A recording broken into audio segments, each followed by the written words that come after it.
Ji, Assalamualaikum. Waalaikumsalam warahmatullahi. Apa khabar Ji? Baik, alhamdulillah. Ini pun dah nak sampai bulan puasa ni Ji. Selalunya bulan puasa kan kita orang sebelum buka kita orang disunahkan memakan kurma. Okey. Jadi kat Pundak Abang Frozen Mart yang kat Junction 9 ni sekarang ni, Okey. ada tak kurma? Okey, barang kita pun dah sampai dan kita dah mula display dan kita dah mula jualkan sekarang. Ini barang yang kita.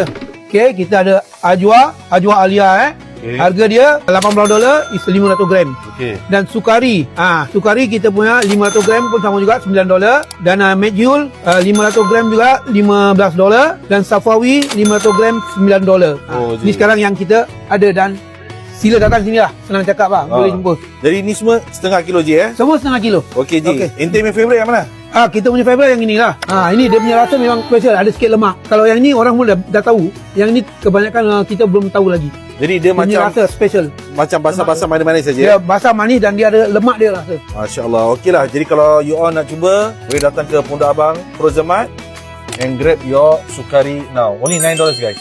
Thank you.